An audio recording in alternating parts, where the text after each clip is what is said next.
Olá, eu sou a doutora Lu Maciel, veterinária, e hoje a gente vai falar um pouquinho sobre protetor solar. Eu vou responder todas as dúvidas que vocês têm sobre o assunto, que são principalmente quando eu devo usar, em quem eu devo usar, se eu posso passar protetor solar em gato ou é só em cão, se é só quando vai pra praia, se pode usar filtro solar humano. Então tudo isso a gente vai responder durante esse episódio.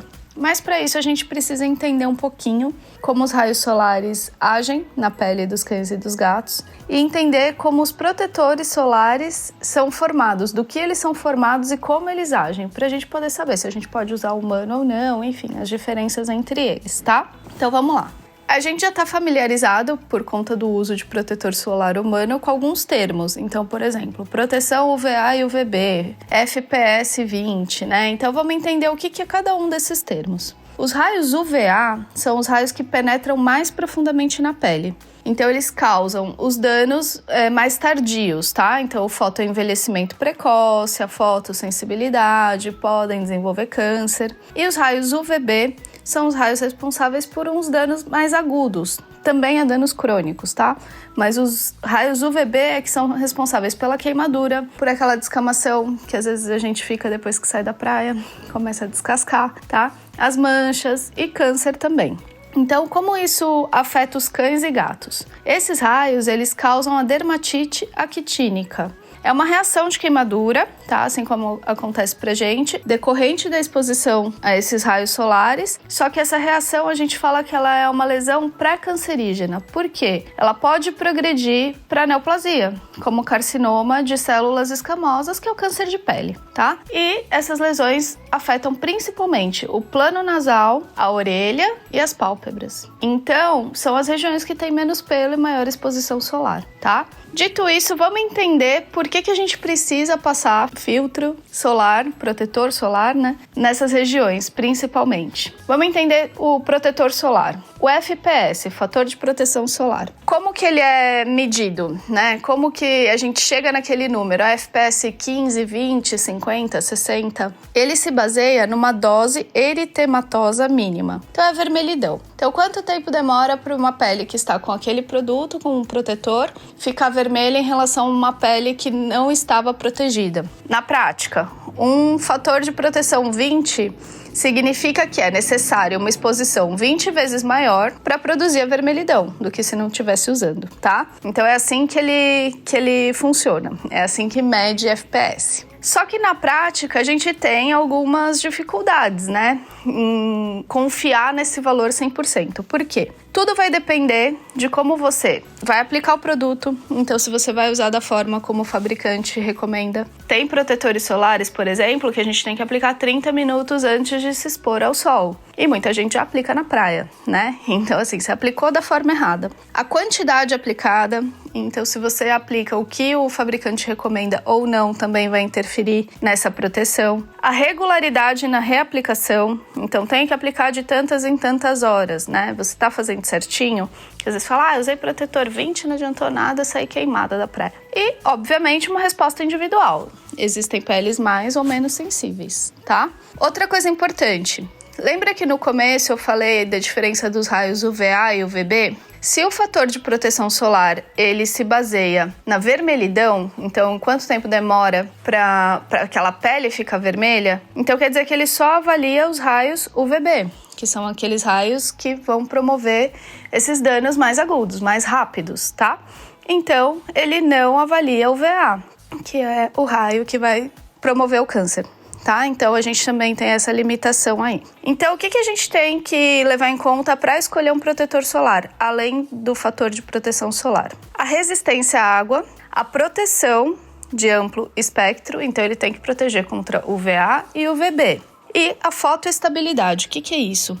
Fotoestabilidade é assim, eu preciso que aquele protetor proteja do momento que eu passo na aplicação até o momento de reaplicar, igualmente. Não é para ele começar a perder a eficácia dele nessa proteção durante aquelas horas até o momento da reaplicação, certo? Então hoje a gente tem os filtros químicos, que são moléculas orgânicas que vão absorver comprimentos de onda e transformar em outro tipo de energia, que seja inofensiva ao organismo. Qual que é a desvantagem dos filtros químicos? Eles não refletem os raios solares, eles absorvem e transformam em outra fonte de energia, tá? Em outro tipo de energia. Então, isso faz com que ele tenha um potencial fotoirritante, né? Então ele pode causar uma irritação e assim, a gente não vai entrar em detalhes aqui sobre ele porque não existe produto veterinário, hoje protetor solar veterinário que use filtro químico. Então por isso a gente vai focar no filtro físico, tá? O que são os filtros físicos? São moléculas inorgânicas. As mais usadas no Brasil, assim como nos Estados Unidos, no Japão e na Europa, são o dióxido de titânio e o óxido de zinco. Então, o que essas moléculas fazem? Elas bloqueiam a pele. Quando o raio bate, então ela bloqueou, ela reflete e dispersa os raios solares, tá? Então, não tem absorção. Então, elas protegem contra UVA e UVB, são seguras e são hipoalergênicas, tá? Por isso que são os filtros usados em protetores de criança e de pet, e de pessoas sensíveis, né? De pele sensível. Além disso, associado a esses filtros físicos, a gente faz uma fotoproteção secundária utilizando outros ativos que vão neutralizar os danos ao DNA da célula da pele, tá? Os danos que os raios solares promovem. Então, a esses filtros físicos, ao dióxido de titânio, ao óxido de zinco, geralmente estão associados vitamina C, vitamina E, polifenóis, que são os antioxidantes, né? E extratos de algumas plantas, como aloe vera, camomila. Então, tudo vai ajudar a neutralizar os danos ao DNA, tá? E dar uma melhor qualidade para essa pele. Então agora vamos à parte prática, já que vocês aguentaram até aqui toda essa teoria. Quem deve usar o protetor solar? Todos os cães e gatos que se expõem ao sol, mesmo que dentro de casa, tá? Ah não, mas ele só toma meia horinha de sol ali na frestinha de sol que bate no meu quarto.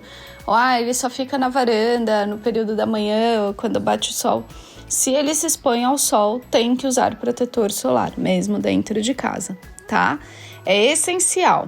Agora, todas as raças precisam... mas é um Spitz, ele é super peludo, ele tem proteção, o sol nem chega na pele dele. Esses cães precisam de menos protetor no corpinho, mas eles têm algumas regiões com menos pelo, tá? Então tem que usar sim, a gente já vai falar onde aplicar. Agora, para quais outros cães e gatos? Gente, não esqueçam de passar nos gatinhos também, tá? Eles fazem muito essas lesões de dermatite actínica, de câncer de pele, principalmente na borda da orelha, no narizinho, porque gatos se expõem até mais ao sol do que os cães dentro de casa, tá bom? Então gato sempre, sempre, sempre, independente da cor. Os cães, principalmente os cães que têm a pele mais sensível e a pelagem clara, tá? Então, quem faz muita lesão, Bull Terrier, Pitbull, Bulldog inglês, Beagle, Whippet. Aí você fala, beleza, só cachorro de pelo curto, meu pelo longo não preciso passar.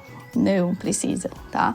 Precisa, e principalmente naquela linha do dorso, onde divide o pelo ali, nas costinhas, que o pelo cai para os lados e aquela parte da pele ali fica exposta, tá? Então eu tenho muito paciente com lesão nessa região, mesmo os peludinhos, maltezinhos, shih tzus. Então vamos lá. Onde a gente deve aplicar? Então eu já falei da linha do dorso para os cães de pelo curto, né? Borda de orelha, nariz, abdômen, bolsa escrotal, parte interna da coxa e da axila. Mesmo nos cães peludos, tem que aplicar pelo menos nessas regiões. Cães de pelo mais curto, corpo todo, certo? Quando você deve reaplicar? Quando tiver uma exposição prolongada à água. Então entrou no mar, ficou um tempão no mar, tá um tempão na piscina, na cachoeira, tal, reaplica com uma frequência maior. Se não tiver essa exposição prolongada, reaplicar a cada 2 horas. Mas eu posso usar então o protetor do meu filho no cachorro? Posso usar um protetor humano? Não é o recomendado, tá? Para isso existem os produtos para pet. Óbvio que assim, numa emergência, pode usar, né? Ele também é à base de filtro físico, etc. Ele tende a ser para pele mais sensível. Só que a composição dos protetores para humanos, eles têm mais coisas na composição. Então a chance de dar uma alergia na pele do pet é muito maior. E aí, se acontecer isso, o que você vai fazer? Você vai ligar no 0800 da empresa e falar, usei o produto de vocês no meu cachorro e dá alergia. Eles vão falar, mas o nosso produto não é para cachorro, é para humano, é para criança, né? Então você também não vai ter o respaldo da pela empresa. E hoje a gente já tem produtos veterinários, mais de um, tá? Antes a gente só tinha um para usar. Então já existem mais de um protetor solar que a gente pode escolher, então é fácil acesso, ele tá muito mais acessível, né? Tá mais barato também. E a gente tem todo esse...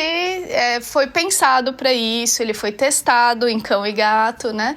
E a gente tem o respaldo da empresa. Então não tem mais por que a gente ficar usando protetor humano nos pets, tá bom? Eu espero ter conseguido esclarecer todas as dúvidas. Se você souber de alguém que precisa saber sobre isso, manda esse episódio para ele. E se ficou com alguma dúvida, pode perguntar para mim lá nas redes sociais. @VetsIncríveisPets. Obrigada, gente. Até a próxima.